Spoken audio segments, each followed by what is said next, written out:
तर काया कशी शुद्ध करणार आहे? तर काया शुद्धीची कायानुपස්සना सांगितली ना. काय कायानुपस्सी विहरती आतापि संपजानो सती विनय लोके अभिज्जा दो मनस्सं सोसतो वाससती सोसतो वपस्सती दीघं वा अस्य संतो दीघं अस्य सामेति पजानाति रसं वा अस्य संतो रसं अस्य सामेति पजा. किती सुंदर विधी शिकवली आनापानसतीची लेखन. पुरे 9 स्मशान भूमिके व अशुभ भावना तर किती सुंदर सांगितलं, किती छान सांगितलं सतीपठ्ठान सुत्तामध्ये. ते काया शुद्ध करताना म्हणून प्रथम दर्शने निर्वाण पथावर जेही कोणी चालले असेल, ज्याला कोणी जात असेल, त्यांना प्रथम आहे की त्यांनी काया शुद्ध केली पाहिजे. मग कायासाठी त्यांना शील धारण करावं लागतं. मग पंचशीलानं काम नाही चालत. पंचशील से काया शुद्ध नहीं होती है. पंचशील के भौतिक जगत के पूरे लाभ होते हैं. पंचशील पालन केल्याने संपूर्ण जग सुद्धा मैत्रीने बांधल्या जातं. संपूर्ण जगामध्ये शांतता प्रस्थापित केली जाते, त्याबद्दल वाद नाही. पण सगळ्या जगात मैत्री शांतता प्रस्थापित झाली म्हणजे सगळं जग आनंद झाला असं नाही त्याचा अर्थ. जगात शांतता प्रस्थापित झाली, फक्त जगात भौतिक सुखाचा लाभ झाला. जगातले बहुतेक लोक विकसित झाले म्हणजे काय, ह्या बाहेरच्या दिसणाऱ्या ज्या वस्तू आहेत त्या प्राप्त झाल्या. एखाद्या देशानं फार डेव्हलप इंटरनेटचं तंत्रज्ञान शोधलं म्हणजे ते शोधणारे आणि त्याचा उपयोग घेणारे आनंद झाले असं नव्हे. हे बाहेरच्या जगातल्या सुखसुविधाच्या गोष्टी ज्या आहेत त्या कधी कधी विकारात बी पाडतात माणसाला. त्या गोष्टीचा लाभ होणे म्हणजे देश विकसित होणे असं नाही. त्या देशात श्रोतापन्न बनणे, सकृदागामी बनणे, अरहंत बनणे, त्याला विकसित देश म्हणतात. आणि दोन्ही अंगाने विकसित असला पाहिजे. तर बर्मा श्रोतापन्न, सकृदागामी, अनागामीचे खान आहे तिथं, पण मात्र गरिबी, खूप मोठी गरिबी. दोन्ही अंगाने श्रीमंत नाही झाला. पण हा जम्बूद्वीप, हे भारत दोन्ही अंगाने श्रीमंत होता. हे बुद्ध की भूमी आहे, इसलिए याला मदरलँड म्हणतात, याला मातृभूमी म्हणतात. ही फादरलँड म्हणतात, त्याला धम्मभूमी म्हणतात, पिताभूमी म्हणतात. ही धम्मभूमी पण आहे, ही प्युअर लँड आहे, ही बुद्धभूमी आहे. कारण इथं तसं पीक निघतं. आजही आहेत, अनेक आहेत. आपल्याला ते दिसत नाहीत, आपल्या संपर्कात येत नाही म्हणून असं भ्रमात नाही राहायचं. इथं श्रोतापन्न नाही, सकृतगामी नाही, अनागामी नाही, अरहंत नाही. बिना अरहंताची पृथ्वी असू शकत नाही कधीच. असते त्यांना नेहमी सदा वंदन केलं पाहिजे, त्याचा अनेक पुण्य लाभ आहे. म्हणून निर्वाण पथावर जाताना पहिला अडथळा आहे की काय शुद्धी, वाणी शुद्धी, मन शुद्धी म्हणजे शील संपदा ग्रहण केली पाहिजे. आता शील पालन करण्याची इच्छा कधी उत्पन्न होईल त्या माणसाला, जोपर्यंत ते मनुष्य बुद्धावर म्हणजे त्यांच्या बोधी ज्ञानावर, धम्मावर म्हणजे त्यांनी जे शिकवलेला सद्धम्म आहे, धम्म आणि विनय आहे त्याच्यावर, आणि संघ गुणावर म्हणजे त्या धम्माला आणि त्या विनयाला ज्यांनी धारण केलेले त्या संघाला, हे तीनही रत्न सध्या तर भिक्खू संघात आहेत. बुद्ध तक रूप काया सोडून गेले, धम्म काया धारण केली त्यांनी बुद्धाने. आता धम्म म्हणजे धम्म आणि विनय, आणि धम्म विनय झाडात थोडे असतो, भिक्षुत आहे तो सध्या, ते एका भिक्षुत नसतो. जगाच्या पाठीवर जेवढे भिक्षू आहेत त्या सगळ्यांमध्ये थोडे गुण, ज्या गुणाच्या आधाराने बोधिसत्वाचे बुद्ध झाले, ते जसं की 4 आर्य सत्य असेल, 12 अंगांनी, ते अष्टांगिक मार्ग असेल अनेक अंगांनी, जसे की 37 बोधिपाक्ष धर्म असतील, प्रतित संपास सिद्धांत असेल, कार्यकारण भावतुकी असेल, हे जेवढे काही सिद्धांत आहेत हे सगळे एक गुण, जसं एखाद्या भिक्षूमध्ये 4 आर्य सत्य असतील, 12 अंगांनी सुद्धा त्याने अनुभवलेले असतील. कोणी जवळ अष्टांगिक मार्ग पूर्ण आरूढ पार केला असेल, कोण्या भिक्षूने 10 पारमिताचं परिपूर्ण अंग क्षेत्र भरत आला असेल, फक्त आयु संस्कार विधी बाकी असेल त्यांच्या आता. तर असे जे भिक्खू संघाचे वेगवेगळे रत्न आहेत, तर म्हणजे बुद्ध जे धम्मरूपी बुद्ध आहेत ते जगाच्या पाठीवरल्या सगळ्या भिक्खू संघात, कोण्या भिक्षुत हे गुण, कोण्या भिक्षुत ते गुण, कोणामध्ये ते सत्य, कोणामध्ये ते सत्य, हे सगळे धर्म त्यांच्यामध्ये सामावलेले आहे भिक्खू संघामध्ये. आणि विनय सुद्धा त्यांच्यामध्येच आहे. म्हणून धम्म आणि विनय म्हणजे आता भावी बुद्ध, वर्तमानातले बुद्ध, आनंद, मी शरीर त्यागून गेल्यानंतर तुमचे बुद्ध कोण, तुम्ही सांगा भगवान. अरे धम्म आणि विनय तुमचे बुद्ध राहतील, मग ते भिक्खू संघात आहेत. म्हणून भिक्खू संघातच धम्म आणि विनय रूपी बुद्ध आहेत, एकात नाही. सगळ्या जगाच्या पाठीवर जेवढे असतील तेवढे. काल नवखा झालेला भिक्षुक असेल तर तो विनाकारण नाही, त्याच्याकडे पुण्य आहे म्हणून त्याच्या अंगावर चिवर आलं. ठीक आहे, छोटे मोठे त्यांना प्रशिक्षण नसल्यामुळे छोटे मोठे चुका आपल्याला दिसत असतील, पण ते त्याच्यामध्ये गुण आहेत, सद्गुण आहेत, म्हणून चिवर झाली दिसल्यानंतर प्रणाम केला पाहिजे. संघ की व्याख्या बडी अलग होतीये. 1 2 4 समजा एखादं मड समुद्रामध्ये जर पडलं तर समुद्रावर काही परिणाम नाही होत, ते मड काठाला लागून जातं. तसं एखादं चिवरधारी चुकून भुकून त्यांचे नियम माहीत नसले, ट्रेडिंग माहीत नसली, तर छोटी मोठी चूक झाली, त्याच्यामुळे धम्मावर आणि संघावर त्या पवित्रतेवर काही परिणाम नाही होत, ते मड काठाला लागून जातं. त्यामुळे आपण संघाप्रती असं एकदम आगास श्रद्धा ठेवली पाहिजे. त्या भिक्षुकडे पाहून संघाचं मोजमाप नाही केलं पाहिजे. संघाचं मोजमाप संघाच्या सद्गुणा केलं पाहिजे. सुपटीपण्णो, पूजीपटीपण्णो, अरे न्यायपटीपण्णो, सचमुच आहे, झूठ थोडी आहे. तर म्हणून त्या पद्धतीनं सगळ्या संघाच्या त्या गुणामध्ये बुद्ध आणि विनय लपलेला आहे, म्हणजे बुद्ध त्यांच्यामध्ये आहे आणि धम्म तो बी संघामध्येच आहे. आणि संघ संघ मी संघातच आहे, म्हणजे तिन्ही रत्न संघातच आहे. अनेक अशा बौद्ध धर्माचा प्रचार करणाऱ्या आपल्याकडे संस्था आहेत, ज्या की रोज बुद्धं शरणं धम्मं शरणं संघं शरणं गच्छामि म्हणतात, पण मात्र भिक्षू संघाची निंदा करतात. म्हणजे खरे तिन्ही रत्न ज्यांच्यामध्ये सामावले त्यांची वंदना करतात, म्हणजे खरं अजून त्यांनी तीन रत्नाची शरणच घेतली नाही, तीन रत्नाची शरणच माहित नाही. भिक्षूंना कधी कधी भोजनाला बोलवत नहीं। अरे उनके दुर्गुण मत देखो ना, है तो है, वो उसके साथ चले जाएगा। लेकिन ऐसे बहुत सारे हैं, तुम सदगुण की पूजा करो ना, सदगुण अपने आप मिल जाएंगे, अपने आप आ जाएंगे, अपने आप आते हैं, बराबर आते हैं। धर्म का तो नियम है, बंधा ही नहीं है धर्माचा।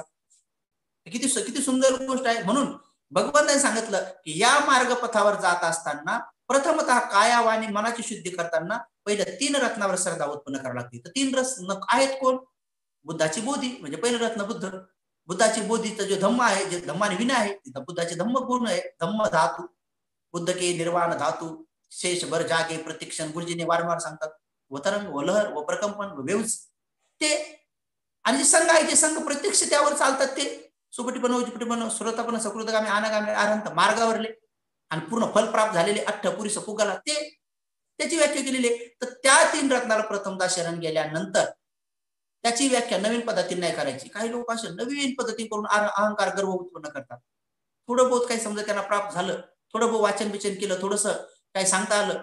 कितीतरी लोक मी पाहिले भाषण करताना, काही दिवसापूर्वी एक मुलगी वारंवार बौद्ध धर्माबद्दल बोलायची, भले प्रसिद्ध 14-14, 15-15 हजार रुपये लोकांकडून घ्यायचे। आपले लोक बिचारे बावले 15-15 हजार रुपये, भाषण देणाऱ्या लोकांना 15-15 हजार रुपये, असं धम्म शिकवणाऱ्या भिक्षूला 50-50 रुपये दान, आणि म्हणायचं भंतेजी भारत बौद्ध में करा, करा बरोबर आहे, नीट करा। जे जे लोक बंधुगिरी करतात उनके उनके पास इतना धन, 3-3 लाख 4-4 लाख रुपये गाणे म्हणणाऱ्याला, दारू पिऊन गाणे म्हणणारा, दारू पिऊन गाणे म्हणणाऱ्याला 4-4, 5-5 लाख रुपये दान, त्यांना नाही म्हणत कोणी भारत बौद्ध में करा, भिक्षुला म्हणतात। तो भाई भिक्षु के पास कम से कम सुविधा तो दो।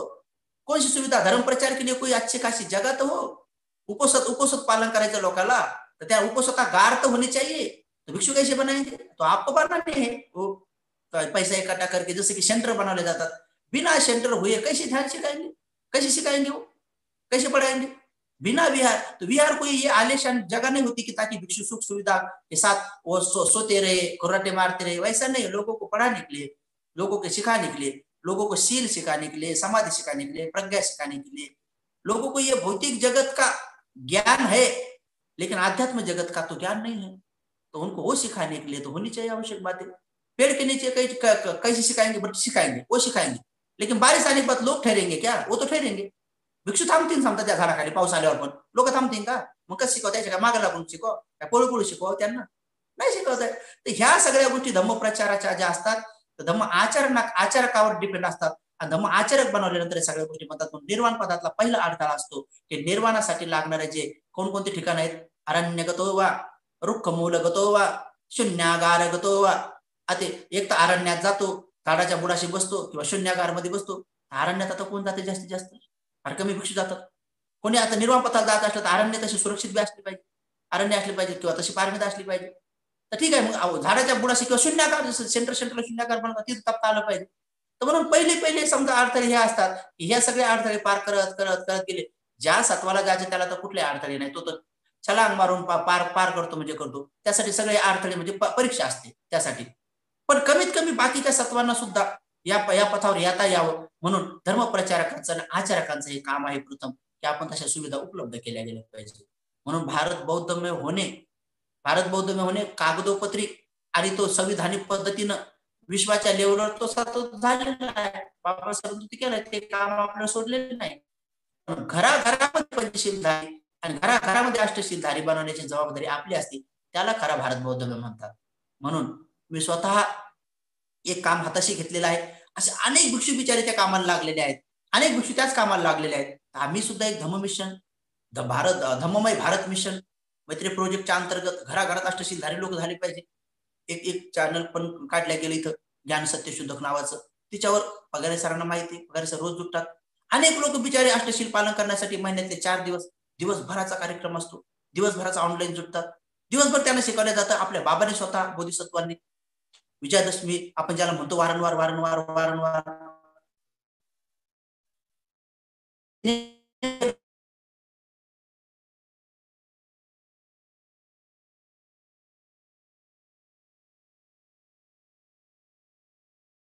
निर्वाण असते की अनंत, ज्या व्यक्तीचा राग द्वेष मोह गेला त्याला निर्वाण म्हणतात. आणि असा निर्वाण प्राप्त झालेला तो सत्पुरुष किंवा सत स्त्री जे परिशुद्ध स्वरूपातले असतात, पूजनीय असतात, भले पूजनीय असतात तर ते जे असतात तर त्यांनी जर शरीर त्यागलं तर त्याला म्हणतात परिनिर्वाण. त्याला म्हणतात परिनिर्वाण. अरहंतांनी शरीर त्यागण्याच्या प्रक्रियेला म्हणतात परिनिर्वाण. आणि जे सम्यक संबुद्ध स्वतःच्या प्रयत्नाने बुद्धत्व प्राप्त करतात, 32 लक्षणयुक्त जे महापुरुष असतात, सम्यक संबुद्ध म्हणून जे अनेक जणांना अरहंत बनवतात, आणि हे संपूर्ण हे केल्यानंतर जे आपला अंतिम श्वास सोडण्यासाठी संपूर्णतः पहिल्या ध्यानापासून तर बोधी ज्ञानापर्यंत जाऊन पुन्हा बोधी ज्ञानापासून पहिल्या ध्यानापर्यंत येत डाव्या कुशीवर झोपून जे सुंदर पद्धतीनं सिंहस्थ आर्यस्थ संयमध्ये जे आपला अंतिम श्वास निर्मळ बोधी ज्ञानामध्ये सोडतात, जे महापरिनिर्वाण ते एकटे संबुद्ध करतात, त्याला महापरिनिर्वाण म्हणतात. फक्त तथागत सम्यक संबुद्धाचे. आपण बाबासाहेबाला महापरिनिर्वाण म्हणतो असे म्हणून आपण बाबासाहेबांचा सन्मान नाही, अपमान करतो. अपमान करण्याचे महापाप करतो. अनेक पेपरवाले अनेक लोक, ठीक आहे माहित नव्हतं तर जास्त पाप झालं, आता माहित होऊन केलं तर मग ते बी आणखी पाप होतं. बोधिसत्वाचे महापरिनिर्वाण होत नसते, बोधिसत्वाचे परिनिर्वाण पण होत नसते, आणि बोधिसत्वाचे निर्वाण तर बिलकुल होत नसते, कारण निर्वाण पद त्यांनी सोडून दिलेले असते स्वतः, ते नको म्हणतात स्वतः. बोधिसत्वाने नुसते अशी डोळ्याची पापणी जरी लावली, बस एवढी, बोधिसत्वाने नुसती डोळ्याची अशी एवढी पापणी जरी लावली तर ते अरहंत होऊ शकतात, एवढ्या कमी वेळात होऊ शकतात, एवढे त्यांच्याकडे पुण्य पारमिता असते. पण ते स्वतःहून ते पद त्यागून देतात. ते म्हणतात नाही, मला मुक्त व्हायचं नाही, एवढे संसारामध्ये दुखी आहेत, एवढे अनटचेबल आहेत, बिचाऱ्यांना पशुपेक्षा हीन दिन दुबळं लाचार बनवलंय. अरे डुकरा मांजराला घरात येऊ देतात पण यांचा स्पर्श नाही चालत, विंटाळे यांना पाणी पिऊ देत नाहीत निसर्गाचं. अरे मेलेल्या जनावरांचे कपडे, मेलेल्या जनावरांचं मांस खावं लागतं आल्या पडलेले यांना, मेलेल्या लोकांचे कपडे वापरावे लागतात, बिचारे इतके दीन बनवले यांना. दीन, चलो उनमें जाकर उनको दुख अवस्था से मैं बाहर निकालूंगा, तर स्वयं अरहंतपद छोड़ के बोधिसत्व बनते हैं. म्हणून ती बोधिसत्वाची अवस्था अरहंतापेक्षा वरची असते, त्यामुळे त्यांना निर्वाण नसते. ते एका सेकंदात निर्वाण प्राप्त करू शकतात. ते एक सेकंद भी नाही, हे सांगण्यासाठी खूप उशीर झाला. हे शब्द उससे पहिले कई पलों में अरहंत बन सकते हो, खाली असे डोळे जर लावले तर अरहंत होऊ शकतात इतक्या सेकंदात. पण ते म्हणतात नाही, हे पद मला नाही मुक्त व्हायचं. इतके सगळे संसारात लोक दुखी पडलेले आहेत, मी त्यांना ह्या दुःखमुक्तीचा मार्ग दाखवून माझी पारमिता पूर्ण करत करत करत करत मग सम्यक संबुद्ध बनेल. तर सम्यक संबुद्ध होण्यासाठी अरहंत पदाचा त्याग करणारा जो सत्पुरुष असतो तो खूप महापुरुष, उच्च कोटीचं ज्ञान असतं, ते त्याला बोधिसत्व म्हणतात. बाकी आपण सगळे सत्व असतो, 2 पायाचे, बिन पायाचे, 4 पायाचे, अनेक पायाचे सत्व, पण बोधी ज्ञान प्राप्त करण्याच्या दिशेने कार्य करणारे एक बोधिसत्व. आणि ते बोधिसत्व जेव्हा शरीर त्यागतात तर ते निर्वाण नसतात ना, अरहंत नसतात ते. आणि अरहंत नसल्यामुळे शरीर त्यागतात, त्यामुळे त्याला परिनिर्वाण बी म्हणता येणार नाही, कारण परिनिर्वाण तर अरहंत होऊन शरीर त्यागतात त्यांना परिनिर्वाण म्हणतात. आणि सम्यक संबुद्ध झालेले नाहीत, 32 लक्षणं शरीरावर नाहीत आणखी, त्यामुळे शरीर त्यागल्यामुळे ते बी परिनिर्वाण, महापरिनिर्वाण बी म्हणता येणार नाही. मग बोधिसत्वाचं काय होतं? साधारण व्यक्तीसारखे ते मरत पण नाहीत, म्हणून त्यांना मच्चू मरणं कालक्रियानं खंदानं केल्यावर निक्षेपो जीवित इंद्रिय सोपेच्छेदो हे बी म्हणता येत नाही, का ते साधारण नसतात. मग त्यासाठी शब्द काय असतो, परफेक्ट शब्द कोणता असतो? म्हणून 2012 पासून अनेक मोठ्या भिक्षूंना, बुद्धरक्किता भंतेजी जे 6व्या संगीतीमध्ये हजर होते, त्यांची सेवा करण्याची संधी भेटली मला, त्यांना अनेक वेळेस भेटलो. म्हणजे गोयंका गुरुजींना मी 4-5 वेळेस भेटलो, 1 घंटा, कधी 20 मिनिटं, 15 मिनिटं असे अनेक वेळेस चर्चा केली त्यांच्यासोबत. गप्रज्ञानंद भंतेजी बाबासाहेबांच्या दीक्षेत हजर होते, त्यांच्यासोबत भेटलो.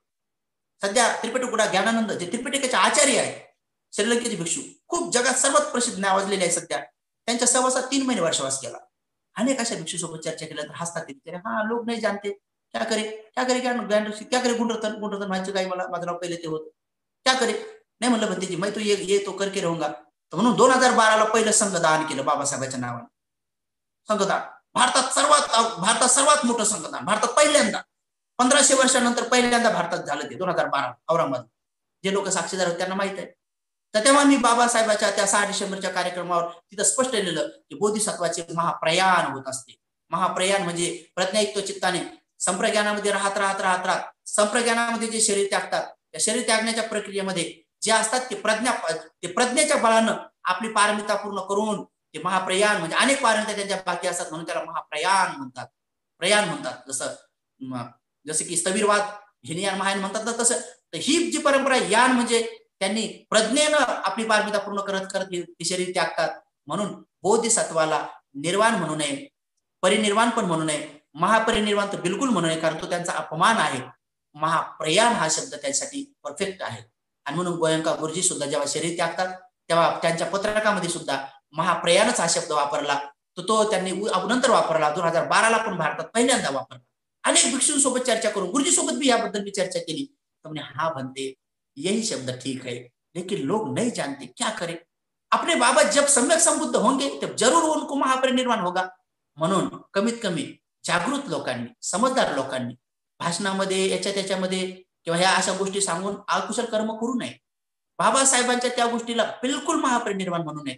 म्हणून ही निर्वाणाची व्याख्या, परिनिर्वाणाची, महापरिनिर्वाणाची व्याख्या, जीवनामधले हे थोडे व्याख्या अडथळे जे असतात तर ते अडथळे असतात. पंचनिवरण, पहिलं कामछंद, व्यापाद, धिनिमिद्ध, उद्धत्त कुरकुच्च आणि मग विचिकित्सा. तर निर्वाणातले हे 5 अडथळे अध्यात्म क्षेत्रातले मोठे मोठे अडथळे. अजून आपण ह्याच अडथळ्यात अडकलो, आपण छोटे मोठे अडथळ्यात अडकलो. हे काम वासना पहिला अडथळा, तो भयाला भला मोठा, त्याच्यातच अडकलेले बरेच लोक. मग नंतर हे व्यापात आपण प्रमाद आलंच. रविवारच्या दिवशी विहारात जावं एवढी एक बोधिसत्वाची गोष्ट ऐकत नाहीत लोक. किती व्यापात आहे, किती प्रमाद आहे, किती आळस आहे. वाटलं तर रविवारच्या दिवशी वेगवेगळ्या दुकानाच्या पुढे लाईन करून राहतील किंवा घरातच बसून राहतील शिट्ट्या वाजवत. किती किती भयान काम आहे. जे करायला सांगितलं, धम्म डे करायला सांगितलं, लोकांनी तो कोणता डे करणं सुरू केलं. तर ठीक आहे, बोधिसत्वांनी आपल्याला हा मार्ग दाखवला, कल्याणकारी मार्ग, तथागताचा धम्म दिला. म्हणून तो दिवस आपण तसं म्हणू नये. आणखी धम्मचक्र प्रवर्तन, अनुप्रवर्तन दिवस म्हणतात बरेच लोक. ठीक आहे, बिचाऱ्यांना माहित नव्हतं. तो धम्मचक्र प्रवर्तन होऊ शकत नाही आणि धम्मचक्र अनुप्रवर्तन पण नाही होत. त्याला अनुप्रवर्तन पण म्हणता येत नाही, त्याला धम्मचक्र प्रवर्तन पण म्हणता येत नाही. सुंदरसं त्याचे आपल्याकडे अनेक उदाहरणं आहेत. स्वतः बाबासाहेबांच्या मुखातून निघालेले काही गोष्टी आहेत. जेव्हा बाबासाहेब दीक्षा समारंभ होता, तो दीक्षेचा महासोहळा होता, तेव्हा पत्रक निघालं होतं. बौद्ध जन पंचायत समिती, अमरराव गोडबोले आणि ते मेवाडी त्याचे अध्यक्ष, हे सेक्रेटरी होते. ते पत्रक निघालं होतं. त्या पत्रकात त्यांनी स्पष्ट सांगितलं की कधी मी दीक्षा घेणार आहे म्हणून, आणि दीक्षेचा सोहळा आहे, हे धम्मचक्र प्रवर्तन आहे माझं किंवा अनुप्रवर्तन आहे असं बाबासाहेब कधी म्हणले नाही.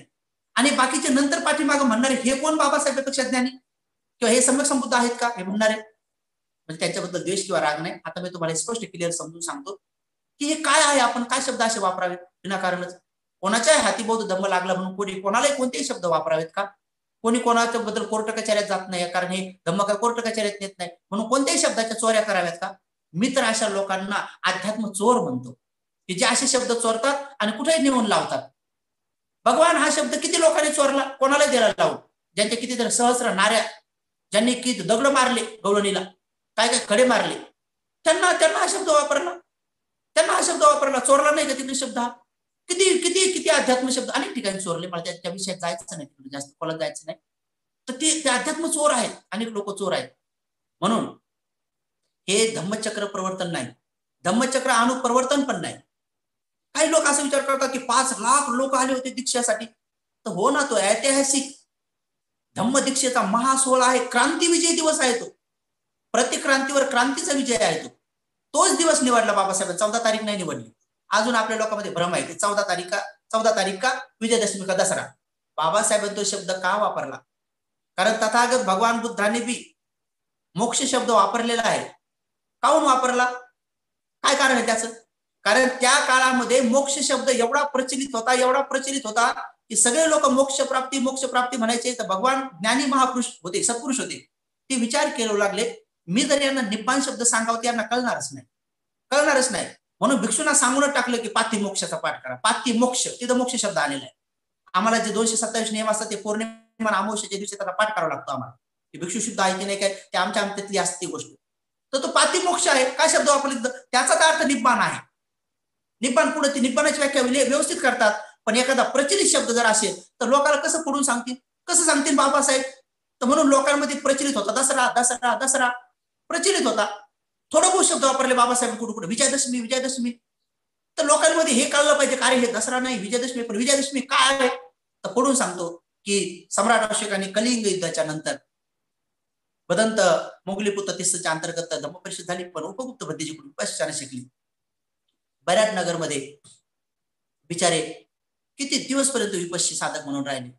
एवढा एवढा चांगला धम्म अशोक सम्राट तो किती होता, धम्म अशोक एवढे महान त्यागी राजा, या देशाचे सम्राट होऊन गेलेले, ते बिचारे जेव्हा ते दीक्षा घेतात, जेव्हा ते 10 गोष्टीचं अनुष्ठान करतात, 10 पारमिता पालन करण्याचं बी करतात, ठरवतात, दीक्षित बनतात, तर तो दिवस, ती दशमी, ती विजय झालेला तो दिवस होता त्यांचा, म्हणून त्याला ना विजयादशमी ठेवल्या गेलं. बरोबर प्रतिक्रांतीवाल्यांनी क्रांती प्रतिक्रांती रिव्होल्युशन काउंटर रिव्होल्युशन, तर प्रतिक्रांतीवाल्यांनी काय केलं, बरोबर तोच दिवस आणि बरोबर या सम्राट अशोकाच्या घराण्यातला 10वा राजा, बृहद्रथ म्हणतात, बृहस्पती पण म्हणतात, या 10व्या नंबरच्या राजाचा पुष्पशृंग मित्राने कपटाने खून केला. कपटाने सैन्यामध्ये भरती झाला, सेनापती झाला आणि राजाचा खून केला. या पुष्पशृंग मित्राने केला. पुढे चालू तोच राम झाला म्हणतात.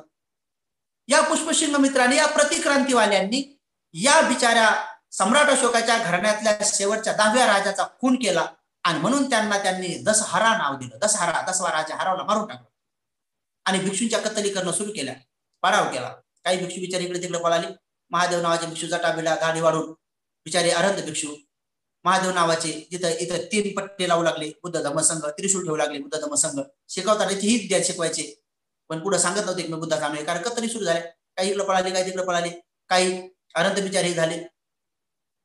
तर हे जे काही प्रतिक्रांती झाली, या प्रतिक्रांतीचा अनेक दिवसपर्यंत बोलबाला राहिला, परंतु पुढे बोधिसत्व येतात आणि बराबर पाहतात की क्रांतीवर प्रतिक्रांतीने विजय केला होता. तर प्रतिक्रांतीचा विजय होता तर काय करत होते त्या दिवशी ते, अच्छा सम्राट अशोकाने पंचशील ग्रहण केलं, अष्टशील ग्रहण केलं, तर यांनी मुद्दाम त्या दिवशी पंचशील तोडलं, सीमा उल्लंघन केलं, सोनं लुटलं. सीमा उल्लंघन करून सोनं लुटलं म्हणजे हत्या केली, हत्या केल्यानंतर सोनं लुटलं म्हणजे चोऱ्या केल्या, राजकुमारी आणि चांगल्या सुंदर स्त्रिया उपभोगल्या म्हणजे व्यभिचार केला, आणि त्यानंतर हे सगळं खोटं नाटक व्यवहार केला, खोटं बोलले, हे सगळं वैभव आमचं आहे, असं आहे तसं आहे. प्रतिक्रांतीवाल्यांनी राजाला कपटानं मारलं, तर खोटेपणा केला, सगळा खोटे 420 गिरी केली सगळी. आणि मग नंतर तो उत्सव साजरा करण्यासाठी त्यांनी नशापता दारू बिरू तो उत्सव साजरा केला. म्हणजे काय केलं, दशहऱ्याला काय केलं, पंचशिलाचं उल्लंघन केलं. म्हणून शस्त्राची पूजा करतात, म्हणून ते गळ्यातल्या पुतळ्या किंवा हिरे चोरले म्हणून ते आपट्याचा पाला वाटतात. तर बाबासाहेबांनी पाहिलं की अरे सम्राट अशोकाने 10 गोष्टीचा विजय प्राप्त केला होता, स्वतः विजयादशमी, म्हणजे त्यांनी 10 व्रत घेतले होते लोकांच्या कल्याणासाठी, स्वतःच्या कल्याणासाठी 10 पारमिता पूर्ण पालन करीत, 10 गोष्टीचा निर्णय करताना 10 जणांचा विचार विनिमय घ्यायचा, सगळ्या गोष्टी त्यांनी केल्या. अच्छा, म्हणजे ते पंचशीलधारी बनवले होते त्यांनी लोक, यांनी मुद्दाम त्या दिवशी लोक पंचशील तोडणारे बनवले प्रतिक्रांतीवाल्यांनी. बाबासाहेब म्हटले अच्छा, मी पण तोच दिवस निवडीन, बरोबर प्रतिक्रांतीवर क्रांतीचा विजय. मी शस्त्राची पूजा नाही करायला लावणार लोकांना, बुद्धाची पूजा करायला लावीन. मी शस्त्राची पूजा नाही करायला लावणार लोकांना, मी धम्माची पूजा करायला लावीन. मी शस्त्राची पूजा नाही करायला लावणार लोकांना, मी संघाची पूजा करायला लावीन. म्हणून तोच दिवस निवडला, बरोबर 14 तारीख नाही निवडली. महापुरुषाच्या जीवनामध्ये हे तारखी बिरखी शिकायला महत्व नसतं, त्यांच्या जीवनामध्ये तिथी असते. बुद्ध पौर्णिमा आपण तारखेवर नाही तिथीवर करतो. बाबासाहेब मूळ नक्षत्रावर जन्मले, त्यांच्या आत्मकथनामध्ये पाहिल्यानंतर हे कळतं.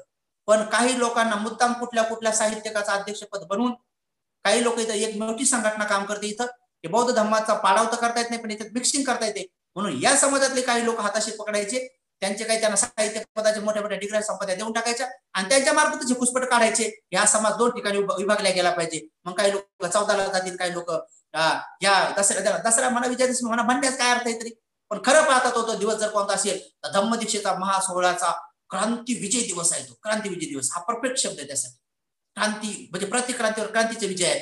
तर पंचशील तोडणारा दिवस होता, त्याला पंचशील धारण करणारा दिवस बनवला, म्हणून बरोबर आपण तोच दिवस साजरा केला पाहिजे. जर 14 तारीख करून बसले अगोदरच तर विजय तो दिवस जो आहे, क्रांतीचा 16 दिवस जे आहे, त्या दिवशी तर मग लोक दसरा साजरा करत बसतील, मग तर ते शस्त्र पूजत बसतील. तर बाबासाहेबांनी पाहिले की उत्सव प्रिय लोक आहेत, त्यांना हाच दिवस द्यायला पाहिजे, याच दिवशी मी त्यांना शील पालन करायला लावलं पाहिजे. म्हणून प्रतिक्रांतीवर क्रांतीचा विजय आहे आणि त्याचे अनेक पॉम्पलेट बाबासाहेबांच्या काळात छापलेले त्याचे पुरावे पण आहेत. मी पण बनवले, बरेच ठिकाणी व्हायरल केले आणि अनेक लोकांना सांगितलं, भिक्षू लोकांना पण सांगितलं, पण ते थोडं जागृत राहू, सजग राहू, ये बाते कहते राहू. आणि म्हणून तो दिवस धम्मचक्र प्रवर्तन नाही, धम्मचक्र अनुप्रवर्तन पण नाही. अनुप्रवर्तन माझ्या नंतर फक्त सारीपुत्र करू शकतील असं सुंदर भगवान सांगतात. त्याचं उदाहरण त्रिपिटकात वर्णन आलेलं आहे, काही त्याचे पेज काढलेत मी, जमलं 1-2 दिवसात त्याला व्हायरल करतो, सुंदर लोकांना सांगतो. हा बाबासाहेबांचा सन्मान आहे. परफेक्ट शब्द सांगून, कोणत्याही चुकीच्या गोष्टी सांगून आपण अपमान करतो त्या बाबाचा. एखादा व्यक्ती जर समजा आमदार नसेल, तो आमदार नसेल त्याला तुम्ही म्हणा काय चाललं आमदार साहेब, त्याचा तो मान एक अपमान आहे. एखादा प्रोफेसर नाही बिचारा अनाडी आहे, खेड्यापाड्यात फक्त शेतीचं काम करतो, त्याला तुम्ही म्हणा बरं ओ प्रोफेसर साहेब, त्याला मान वाटन का अपमान वाटन? तो बुद्ध नहीं है आपने बाबा, फिर भी तुम महापरिनिर्वाण बोलते हो, तो वो अपमान है उनका. वो धम्मचक्र प्रवर्तन नहीं किया फिर भी कहते हो तो अपमान है उनका. तो नहीं करने के बाद भी अगर कहते हो तो अपमान होता है. म्हणून धम्मचक्र प्रवर्तन केवळ 5 लाख लोकांनी 10 लाख लोकांनी दीक्षा घेतल्यानंतर धम्मचक्र प्रवर्तन होतं असं नाही. तर काय म्हटले भगवान बुद्ध धम्मचक्र प्रवर्तन होताना? कसं म्हटले, काय होतं ते कसं होतंय? अहो अन्याशी वत भो कौंडिन्य. कौंडिन्यला याचा साक्षात्कार झाला म्हणे. कधी झाला साक्षात्कार कौंडिन्यांना? जेव्हा भगवंतांनी 4 आर्य सत्य 12 अंगांनी फोडून सांगितले, आणि जेव्हा 4 आर्य सत्य 12 अंगांनी फोडून सांगितले आणि जेव्हा ते कौंडिन्याला कळले, जेव्हा ते अरहंत झाले, तर मग म्हणाले हे माझा जो धम्म होता, मला जे बुद्धी ज्ञान प्राप्त झालं होतं ते मी समजून सांगत तीच गोष्ट अरहंत झाले, कौंडिन्याला कळली, म्हणून हे धम्म हे चक्र तिकडे प्रवर्तित झालं. त्याला म्हणतात दुःख मुक्त जो महापुरुष होतो त्यांच्या समोरच जो होतो तेव्हा हे धम्म तिकडे चक्र प्रवर्तित होतं. आणि ती एक ते तथागत संबोध करतात, मारे नवा देवे नवा ब्राह्मणवा केनचिवा लोकस्मिंती. केलं ना एकं समयं भगवा वाराणसीयं विहरती इशिपतने मिगदाये अनुत्तरं धम्मचक्रं पवतितं अपत्तिवतीयं. कोणी नाही करू शकत. अपत्तिवतीयं समनेन वा ब्राह्मणेन वा देवेन वा मारेन वा ब्रह्मणा वा केनचिवा लोकस्मिंती. कोणी नाही करू शकत. कोणी श्रमण ब्राह्मण देवता मनुष्य कोणी ब्राह्मण कोण नाही करू शकत. धम्मचक्र प्रवर्तन केवळ सम्यक संबोध करू शकतात. ही भगवंतांनी सांगितलेली गोष्ट जी आहे, बोधिसत्वाच्या बद्दल धम्मचक्र प्रवर्तन कसे लिहितात? एक सद्ग्रस्त मला म्हणे की भरपूर 5 लाख लोकांनी दीक्षा घेतली म्हणून ते धम्मचक्र प्रवर्तन म्हणे, अनुप्रवर्तन अनु म्हणे. मी म्हटलं मग लक्ष्मण मान्याने पण नंतर दीक्षा घेतली होती, मग त्याला काय म्हणायचं? धम्मचक्र रेणू प्रवर्तन, रेणू आता अनुचं रेणू. आता कोणी लोक आनंदराज आंबेडकर किंवा भयास आपले भीमराव आंबेडकर किंवा तो राजरत्न आंबेडकर यांना बोलू की दीक्षा घेऊ लागले, त्यांच्याकडून 22% म्हणू लागलो. यांच्या दीक्षेला काय म्हणणार तुम्ही? परमाणु प्रवर्तन, परमाणु. किंवा ते हनुमंत उपरे काका ते पण दीक्षा समारंभ करत होते, बिचारे मेले अगोदर. त्यांच्या आग्नीला साक्षी ठेवून तिथं दीक्षा दिली उपगुप्त म्हणजे भिक्षू लोकांना तिथं दिली. मग उपरे काकाला साक्षी एवढं का त्यांची इच्छा होती बिचारी. मग त्याला काय म्हणणार तुम्ही? अनुरेणू परमाणु. आता कोणते कणू म्हणतात, कण आता कोणतं प्रवर्तन म्हणतात? तो ये गलत बात होती है कि कोई किसी को दीक्षित बनाए तो ये सबसे बड़ी अच्छी बात होती है, लेकिन उसको तुम प्रवर्तन नहीं कह सकते, अरहंत नहीं बनते कोई. जब तक अरहंत का मार्ग खोला दिया, राजमार्ग बता दिया, 22 प्रतिज्ञा जरी धारण केल्या तरी अरहंत बनतो माणूस, नो प्रॉब्लेम. त्याच्या सर्व काय आहे. म्हणून त्या 22 प्रतिज्ञा सुद्धा एक साथ 22 नसल्या पाहिजे. त्या 22 प्रतिज्ञा बराबर 11 मी केलेल्या आहेत. 11 बाजूला काढल्या. त्या 11च्या वर लिहिलं नथी मे शरणंगायन, म्हणजे आमचं कोणतं शरणस्थान नाही. कोणतं नाही तर हे 11 नाही. ब्रह्मा विष्णू महेश रामकृष्ण गौरी गणपती इत्यादी हे 11. आणि बुद्धो मे धम्मो मे संघो मे शरणंवरण, बुद्ध धम्म संघ हेच आमचे शरणस्थान आहे. कोणत्या? त्या उरलेल्या 11 गोष्टी. आणि मग खाली लिहायचं एतेन सत्यवचन, म्हणजे ह्या सत्यवचनानं कोणत्या? या 11 गोष्टीचा त्याग केल्याने आणि 11 गोष्टी जीवनात उतरल्याने मग आमचं मंगल होईल, सर्वांचं मंगल होईल. अशा आहेत त्या 22 प्रतिज्ञा. तर बस एवढी गोष्ट समजून सांगण्यासाठी बाबासाहेबांना 22 प्रतिज्ञा द्याव्या लागल्या. कोणती? फक्त नत्थी मे शरणंगायं बुद्धो मे धम्मो मे संघो मे शरणंवरण एतेन सत्यवचन होतु मे जय मंगल. एवढ्यासाठी सांगावं लागलं बाबासाहेबांना 22 की नत्थी मे शरणंगायन, आमचं शरणस्थान कोणतं नाही ते 11 नाहीत. ते मी स्पष्ट बाजूला काढले. त्याचं पोस्टर तुमच्यापर्यंत येऊन जाईल. म्हणून हे सगळं पाहायचं असेल तर माझं युट्यूब चॅनल ज्ञान सत्यशोधक चॅनलवर सरांकडून घ्या. सर सांगतील तुम्हाला, ते लिंक पाठवतील. तर तुम्ही अवश्य तिथे जा, तुम्हाला हे सगळ्या गोष्टी तिथं पाहायला पण मिळतील. म्हणून धम्मचक्र प्रवर्तन नव्हे, धम्मचक्र अनुप्रवर्तन पण नव्हे. बाकीचे पण कोणते रेणू परमाणु बिलकुल नसतात, हे दीक्षित करतात. खूप महान पुण्याचं काम आहे. अभिनंदन आहे सगळ्यांचं. गौरवास पात्र आहे. आपल्या बाबासाहेबांच्या शबासकीस पात्र आहे. सगळे पारमित आहे, पुण्यवान आहे सगळे, त्याच्याबद्दल बिलकुल डाऊट नाही, बिलकुल संदेह नाही, शंका नाही. पण महापुरुषांचं ते धम्मचक्र प्रवर्तन बिलकुल नव्हे. तो धम्मदीक्षेचा महासोहळा क्रांतिविजय दिवस आहे. आणि म्हणून 25 तारखेला मी त्या दिवशी उपवास पालन करून घेणार लोकांकडून. कारण बाबासाहेब म्हटले की बाबासाहेबांनी बंगाली शेरवानी पांढरी शुभ्र परिधान करून बाबासाहेबांचं त्या दिवशी उपवास होतं. बाबासाहेबांनी ज्या दिवशी धम्मदीक्षा घेतली म्हणून आपल्या बाबांच्या 22 प्रतिज्ञा दिलेल्या आहेत. त्याचं पण आपण लोकांकडून पाठ करून, लोकांकडून आचरण करून सुव्यवस्थित 25 तारखेला आपण तो व्यवस्थित साजरा करणार आहे. आणि म्हणून अनेक संभ्रम निर्माण होऊ नये म्हणून अनेक लोक प्रश्न विचारायचे. तुम्ही सरांना पण म्हटलं ते एक काम करू म्हटलं, सगळे लोक 14 तारखेपासून सुरू करा, 25 पर्यंत साजरा करा, कारण आपला समाज विभागला नाही पाहिजे. शिका, संघटित व्हा म्हटलं ना बाबासाहेब, तर संघटित होण्याचे काम केले पाहिजे. जे जे लोक पुढे असतात, कोणत्याही क्षेत्रात तुम्ही काम करा, राजकीय क्षेत्रात काम करा, सामाजिक करा, आर्थिक करा, शैक्षणिक करा, सांस्कृतिक करा किंवा धार्मिक क्षेत्रात काम करा. धार्मिक क्षेत्रात तर भिक्षुनीच काम केलं पाहिजे, भिक्षुनीच केलं पाहिजे. येतो श्रेष्ठ परंपरा पाहिजे. जोपर्यंत तिकडं पूर्णाचे पूर्ण गुरुग्रंथ साहेब वाचत नाही तोपर्यंत धर्मगुरू होता येत नाही किंवा त्यांचा धर्मगुरू बनता येत नाही. पूर्ण बायबल कंठस्थ केल्याशिवाय त्यांचं पादरी बनता येत नाही किंवा कुराण हे केल्याशिवाय नमाज पडणाऱ्याची बी ट्रेनिंग आहे. अहो इकडं देव आनंदीला बी ट्रेनिंग आहे भारुड कीर्तन देण्याचं. आपल्याकडे उठकी सुट कोणी बी प्रचार करत सुटले, त्यांना काही माहित बी नसते, अर्धवट सांगतात आणि अर्धवट लोक बनवत राहतात. म्हणून अशा प्रकारच्या कलेक्टरांपासून थोडं सावधान राहा. कलेक्टर म्हणजे इकडून तिकडून थोडं कलेक्ट करायचं, त्याचे टर करून द्यायची, आणि म्हणून अशा कलेक्टरांपासून सावधान राहिले पाहिजे. परंतु मात्र प्री मेन आणि ओरल परीक्षा पास होऊन कलेक्टर बनून मोक्याच्या माऱ्याच्या जागा बाबासाहेब म्हणतात त्या प्राप्त केल्या पाहिजे. आणि तिथं राहून मग मात्र जे काही टेहाणी करता येईल मग लोकांना भौतिक जगताच्या सुखाकडे आणि तिथून मग अध्यात्म जगताच्या सुखाकडे घेऊन गेलं पाहिजे. म्हणून आजच्या क्षणी आपल्या सर्वांना एवढंच सांगतो की हे निर्वाण जे आहे ते जिवंतपणाची अवस्था असते. अंतिम श्वासाच्या क्षणी पण कोणी अर्थ होऊ शकतं, त्याबद्दल वाद नाही. आणि म्हणून निर्वाण हे आपल्या राग द्वेष मोह समूळ नष्ट झाला त्याला निर्वाण म्हणतात. तसं प्राप्त झालेला भिक्षू भिक्षुनी शरीर त्यागण्याच्या प्रक्रियेला परिनिर्वाण म्हणतात. आणि जे सम्यक संबुद्ध बनून जे महापरिनिर्वाणाला प्राप्त होतात ते सम्यक संबुद्ध एकटे फक्त ते महापरिनिर्वाण प्राप्त होतात. कारण आनंद तुमचे भगवान शरीर त्यागल्यानंतर त्यांचा अग्निसंस्कार कसा करणार हे भगवान मला नाही माहित. चक्रवर्ती सम्राटाला शोभेल असा करावा म्हणे भगवान, ते पण मला माहित नाही. तर चक्रवर्ती सम्राटाला 32 लक्षणं असतात. मग भगवान फोडून सांगतात आनंदाला की आनंद तुमच्या तथागताचा पवित्र देह जेव्हा ते शरीर त्यागतील तेव्हा तो पवित्र देह एकदा पांढरा शुभ्र रुआमध्ये लपेटला पाहिजे, ज्याच्यामध्ये एक छोटासा बी कण दाग नसला पाहिजे, परिशुद्ध असला पाहिजे, विशेष शुद्ध असला पाहिजे तो कापूस कॉटन. त्यानं तुमच्या तथागताचा देह तुम्ही लपेटायचा पूर्ण, आणि त्याच्यावर सुगंधी द्रव्याचा लेप द्यायचा. म्हणजे पुन्हा दुसरा कॉटन लपेटायचा, त्यावर सुगंधी द्रव्याचा लेप द्यायचा, असं 500 वेळेस करायचं म्हणे आनंद. त्यानंतर पांढरा शुभ्र कपडा आणायचा, त्याच्यावर 1 इंच मात्र बी अशुद्धी नसली पाहिजे, विशेष रूपाची शुद्धी असली पाहिजे.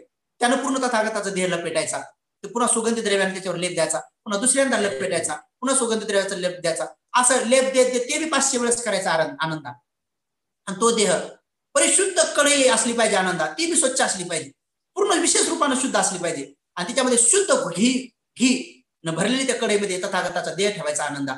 आणि त्यानंतर माझा पुत्र महाकाश्यप आल्यानंतर पूर्ण 7 दिवस पर्यंत भगवंताच्या पूर्ण विधी झाल्यानंतर मग अग्निसंस्कार होईल आनंदा. तर त्याला म्हटलेले महापरिनिर्वाण. आपल्या बाबाला चंदन भेटलं, आपले बाबा 32 लक्षणयुक्त नव्हते. He will become a Buddha, no doubt, but now he was Bodhisattva. आणि बोधिसत्ता महापरिनिर्वाण कसं होईल, कसं आपल्याला समजत नाही. हे करून तुम्हाला वारंवार सांगतो, जग आपल्याला हसतंय. पेपरवाले इकडे तिकडे येतात, पेपरवाले संपादक हे काय अरंत नसतात बिचारे, हे मालक बिलक काय फार मोठे तत्वज्ञानी नसतात. काही लोक वाटतात टीव्हीवर येतंय, पेपरला येतं म्हणजे खूप खरं. टीव्हीचे मालक काय अरंत आहेत का, किंवा पेपरचे संपादक, कोणता संपादक अरंत आहे मला सांगा बरं. अरे कोणत्या संपादकाला फार लगेच बौद्ध धर्माचं ज्ञान आहे, सांगत खरी एकदा, आणत खरी त्यांनी काय येत काय म्हणजे येत नाही अशातली गोष्ट नाही. ते त्यांच्या विषयात तरबेज आहेत बिचारे, त्यांना त्यांच्या विषयातलं सगळं ज्ञान आहे की कसं प्रिंटिंग करायची, कसं एडिटिंग करायची, किंवा कशा प्रकारे छपाई करायची, कशा प्रकारची प्रेस हे करायची, किंवा कशा प्रकारे त्याला लोकांपर्यंत पोहोचेल, हे सगळं ज्ञान असेल त्यांना, त्याबद्दल वाद नाही, नक्की असेल, त्याबद्दल वाद नाही. परंतु अरहंतांच्या गोष्टी हा फार वेगळ्या असतात, बोधिसत्वांच्या फार वेगळ्या असतात, सम्यक संबुद्धाच्या तर सर्वात श्रेष्ठ आणि वेगळ्याच असतात. म्हणून आपण बुद्ध आणूया या नात्यानं, बाबासाहेबांनी आपल्याला हा संदर्भ दिला या नात्यानं, त्या मार्गाला आपल्याला घेऊन गेले या नात्यानं, गुरुजीनं व्यवस्थित प्रकाशित केला. सम्राट अशोकांनी बिचाऱ्यांचे अनंत उपकार आहेत. जे बिचारे ग्रस्त जीवनात राहून जे तुम्ही काम करत असतात, तर सगळ्यांनी आपण हाच मार्ग निवडला पाहिजे. धर्मगुरूला धर्मगुरू स्थानी, भिक्षूंना यदा कदाचित धर्म नीट समजावून सांगता जर येत नसेल तर तसे समजावून सांगणारे भिक्षू निर्माण केले पाहिजे, त्यांच्या मार्फतच धर्मप्रचार केला पाहिजे. जर आपण असं केलं तर हे उलट तिलट होऊन जाईल, आणि येणारा बौद्ध धर्माचा जो सुवर्ण काळ आहे त्याला थोडासा विलंब होईल. तर तो विलंब न होऊ देता आपण लवकरच भारत बौद्ध म्हणण्याच्या प्रक्रियेला लागलं पाहिजे. तर सर्वांनी आपण या धम्ममय मिशन मध्ये सुद्धा मी सगळ्यांना आमंत्रित करतो की सगळ्यांना उपस्थित पालन करण्यासाठी या ज्ञान सत्य शोधक नावाच्या चॅनलवर सुद्धा आपण सगळे जॉईन व्हा. आणि या अशा सगळ्या महान कार्यक्रमात जे तुम्ही आयोजित कार्यक्रम केला हा एकदम पुण्यमय कार्यक्रम आहे. या पुण्यमय कार्यक्रमात सुद्धा सगळ्यांनी सहकार्य व्हा. जे असे चांगले लोक सधर्माकडे आपल्याला वळवतात, संताकडे, 3 रत्नाकडे वळवतात, निश्चितच आपण त्यांचं अनुकरण करून आपण खऱ्या अर्थाने बाबांचे पुत्र बनत चाललेलो आहोत. म्हणून निर्वाण, परिनिर्वाण, महापरिनिर्वाण यामध्ये जे काही आपल्याला अडथळे असतील ते आपण दूर करा. हे कामछंद अडथळा दूर करा. व्यापात आळस दूर करा, शरीर आणि मनाचा आळस दूर करा, संदेह विसंदेह जे काय असत ते आपण दूर केले पाहिजे आणि आपल्यामधले जे काही विकार आहेत ते दूर केले पाहिजे. आतील आणि बाहेरील हे जे इंद्रियाचे जे विकार आहेत ते पण आपण दूर करत करत चला. विपස්සना मार्गाकडे वळा, शिबिर करत चाला. ते बाबासाहेबांनी दिलेली विद्या आहे. गुरुजीला बाबासाहेबांनीच भारतात पाठवलेलं आहे. डॉक्टर सोनीच्या घरी बाबासाहेबांनी ते भेटलेले आहे. गुरुजी सोबत मुलाखत झाल्यानंतर स्पष्ट सांगितलेलं आहे. द्वितीय बुद्ध शासन नावाची जी कॅसेट आहे ती जर तुम्ही ऐकली तर तुम्हाला नीट कळा. त्याच्यामध्ये थोडीशी काहीतरी चेंजिंग केली म्हणतात, कटिंग बिटिंग केली म्हणतात, म्हणून काही लोकांनी विपश्यनाचे आचार्य पण बना. नीट तिथं काहीतरी कटिंग बिटिंग होऊ देऊ नका. प्रत्येक ठिकाणी मोक्याच्या मारायची जागा ती पण मोक्याची जागा आहे, तिथं पण नीट टेहाळणी करा, व्यवस्थित हे करा. आणि म्हणून प्रतिक्रांतीमध्ये लोक कधी केव्हा काय कुठं घुसळपिसळ करतील हे काय सांगता येत नाही. म्हणून आपण नीट दक्ष राहा. भांडणवादी नका बनू, दक्षवादी बना. म्हणून भगवान बुद्ध 4 आर्य सत्य सांगतात. तर काही लोक त्याच्यावर शंका घेतात की बुद्धाने 4 आर्य सत्य बुद्धाने 4 आर्य सत्य सांगितलेच नाही, बाबासाहेब असं म्हणतात. तसं नाही. बाबासाहेब 4 आर्य सत्य म्हणजे लोकांना एवढं कळत नाही की 22 प्रतिज्ञेमध्ये बाबासाहेब म्हणतात की मग भगवान बुद्धाने सांगितलेल्या अष्टांग मार्गाचा अवलंब करीत. हा अष्टांग मार्ग आला कुठून? 4 आर्य सत्यातूनच आला ना. एवढं साधं कळत नाही की बाबासाहेब मान्य करतात ही गोष्ट. बाबासाहेब पुनर्जन्म मान्य करत नाही लोक म्हणतात. तर बाबासाहेब बुद्धांचे धम्म करतात, शेवटच्या पानावर लिहितात स्वदेश प्रत्यागमनासाठी प्रार्थना. तिथं वाचा, तेव्हा तुम्हाला कळून जाईल की बाबासाहेब स्वतःच म्हणतात की तुझ्या त्या धन्यभूमीत हो मला जन्म प्राप्त, म्हणजे मी पण समसमुद्ध हो, हे पुरुषोत्तम म्हणून सुरुवात करतात. तर लोक बिचार ऐकत नाहीत. किंवा रतनसूत्र आहे बाबासाहेबांचं, जिवंतपणे असताना बाबासाहेबांनी छापलेला ग्रंथ आहे, तिच्यामध्ये रतनसूत्रामध्ये आहे ये आर्य सच्चारी विभावयंती, म्हणजे या 4 आर्य सत्याला जो कोणी गंभीर प्रज्ञेनं, जे गंभीर प्रज्ञेनं जो जाणन न ते भवंग आठमंग आदियंती, त्याचा 8वा जन्म ग्रहण करत नाही, म्हणजे सुरुवात आपण होतो. हे बाबासाहेबांनी लिहिलंय रतनसूत्रामध्ये. आणि लोक म्हणतात की नाहीच म्हणून. ते नवीन नवीन तत्वज्ञानी जे आपल्याकडे कलेक्टर सिस्टीम जे आहे तर ते लवकरात लवकर बंद केली पाहिजे आणि आपण चांगल्या मार्गाने जीवनयापन केलं पाहिजे. आजच्या क्षणी सर्व आयोजकांना, संयोजकांना, सर्व दानदात्यांना, सर्व शीलधाऱ्यांना, सर्वांना हे पुण्यकर्म सहायकारी हो. आपल्या बाबांचा संकल्प भारत बौद्धमय करण्याचा तो परिपूर्ण हो. विश्व धम्म राज्य बनो. आजच्या या पुण्यबलाने सर्वांच्या इच्छा आकांक्षा पौर्णिमेच्या शीतल चंद्रमाप्रमाणे परिपूर्ण होत. सगळ्यांच्या जीवनामध्ये शील संपदा, प्रज्ञा, शील, मैत्री, करुणा, मुदिता, उपेक्षा, धनद्रव्याची अभिवृद्धी होत राहो. तुमच्या कामात तुम्हाला सुयश प्राप्त हो, यश कीर्ती आजरमर हो. या पुण्याच्या बलाने परमश्रेष्ठ जे निब्बाण सुख आहे, ज्या सुखाच्या तोडीचं दुसरं कुठलंही सुख नाही, ज्याला स्पॉटलेस लाईफ म्हणतात, काळे डागविरहित जीवन म्हणतात, ज्याला राग द्वेष मोह नसलेलं नितांत निर्मळ चित्त, जे नवीन चित्त नवीन विकार बनवत नाही, अशा प्रकारचं चित्ताची जी अवस्था आहे ते परमश्रेष्ठ निब्बाण सुखासाठी हे सत्कर्म सहायकारी हो. भवतु सब मंगलम, भवतु सब मंगलम, भवतु सब मंगलम.